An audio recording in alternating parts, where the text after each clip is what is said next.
الف لام میم ذلك الكتاب لا ريب فيه هدى للمتقين صدق الله مولانا العظيم. وقال رسول الله صلى الله عليه وسلم إن الله يرفع بهذا الكتاب أقواما ويضع به آخرين او كما قال رسول الله صلى الله عليه وسلم. د کمال خدا مظہر دے بلغ العلا بکماله تارکو لرسہر دے کشف الدجا بجماله فاخلاق منور دے حسنت جمیع خصاله پاک محبوب در رب اکبر دے صلو علیہ وآلہ. درود شریف په شوق سره ووایو. اللهم صل على سيدنا ومولانا محمد وآله وعترته بعدد كل معلوم لك.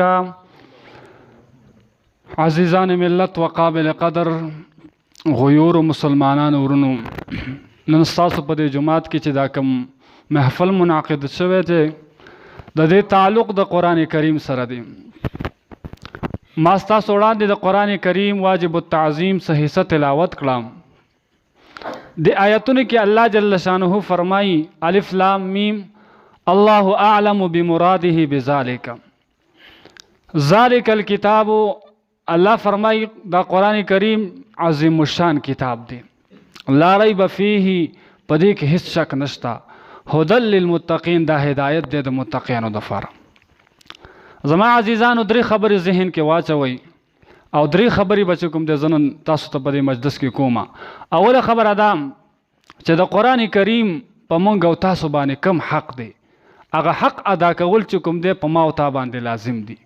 که چېرته ما او تا د قرآن کریم دغه حق ادا نه کړو، زما او ستا غاړه بنده ده. دویم نمبر خبره به دا کوو چې قرآن کریم دا معجز کتاب دی. الله جل شانه تا قیام قیامت پورې چې کوم دی کنه ټولې دنیا ته چیلنج دی چې د قرآن کریم چې کوم دی د دې مقابله وکړي. د دې غونتې کتاب، د دې غونتې چې کوم دی یو آیات راوړي چې دغه شانې فصیح او بلیغ وي. تا قیام قیامت پورې چې کوم دی د الله جل شانه ټولې دنیا ته دا چیلنج دی. او دریمه خبره د قرآن کریم سره چې کوم دی د هغې فضائل. قرآن کریم په موږ او تاسو باندې اول نمبر حق دا دی چې د قرآن کریم دا چې کوم دی ما او تاسو دا په ناظره باندې ووایو. اول نمبر حق دا دی چې په دې باندې ما او تا ایمان راوړو. او الحمدلله زمونږ د ټولو چې کوم دی په قرآن کریم باندې ایمان دی. دویم نمبر حق د قرآن کریم په ما او تا باندې دا دی چې د قرآن کریم تلاوت به ما او تا کوو.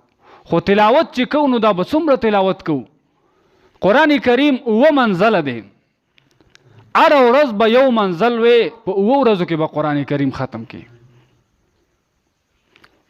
دا چې کوم دی په ما او تا باندې د قرآن کریم حق دی. به دریم نمبر حق د قرآن کریم په ما او تا باندې دا دی چې د قرآن کریم په معنی باندې ما او تا ځان پوه کړو. دا د الله جل شانه ډیر عظیم الشان کتاب دی. الله چې کوم دی ما او تا ته چې کوم دی دا رالیږلی دی، په دې باندې به ځان پوهیو چې دې کې الله ما او تا نه څه غوښتي، کم سیز نه الله ما او تا منع کړي، د کم سیز الله جل شانه ما او تا ته امر کړی دی، دې باندې به ځان پوهیو. لکه یو کس دی، هغه په بار دی چې کوم دی مثال پېښور کې دی، دې ځای نه چې کوم دی پلار ورته خط ور ولېږو چې بچیا چې راځي ماله چې کوم دی د هغه ځای نه ځان سره څپلۍ راوړه. نو د دې مطلب دا دی چې د بچی نه چې کوم دی د پلار کوم سیز غوښتی دی هغه ول راوړي. او د دې خط مطلب دا نه دی چې یاره دا خط چې کوم دی که نه ته سحر هم راخله او ماښام هم راخله ښکلوې او په هغې باندې عطر لګوه. صحیح ده، دا هم د آدابو چې کوم دی د پلار د آدابو لحاظ ساتي، خو لیکن د دې خط مطلب دا دی چې د پلار تا نه کوم سیز غوښتی دی هغه چې کوم دی د پلار له ته راوړه. دغه شانې د قرآن کریم په ما او تا باندې چې کوم دی حق دی دا چې د قرآن کریم باندې به ما او تا ځان پوهیو. دې کې الله جل شانه ما او تا ته چې کوم امرونه کړي دي هغه به ما او تا په ځای کوو. د کوم سیز نه چې الله ما او تا منع کړي د هغې نه به چې کوم دی که نه ما او تا منع کېږو. دویم دا قرآن کریم چې کوم دی د الله جل شانه معجز کتاب دی. د دې چې کوم دی که نه څوک مقابله نشي کولی. په عربو کې چې کوم دی داسې شاعرانو چې هغه ډیر فصیحان او بلیغ چې کوم دی کنه اشعار باغي جوړول، او په مکه کې به چې کوم دی کنه چا بهترین شعر جوړ کو نو په مکه کې به راځوړم کو چې یاره دا شعر ما لیکلی دی، د دې مقابله دې څوک وکړي. دا آیات دا ورکوټې صورت انا اعطیناک الکوثر فصل لربک وانحر، دا صورت چې کوم دی په مکه کې راځوړندو، چا ویل چې د دې مقابله دې څوک وکړي. هغه چې کوم د عربو فصیح او بلیغ شاعرانو هغوی د دغې لاندې ولیکل والله ما هذا الا قول البشر، زما دی په الله قسم چې یاره دا خو د بشر کلام کېدی نه شي، دومره فصیح او دومره بلیغ کلام چې کوم دی که نه انسان نشي راوړلی. نو پته ولګېده چې یاره دا چې کوم دی د الله کلام دی او د دې مقابله چې کوم دی څوک نشي کولی.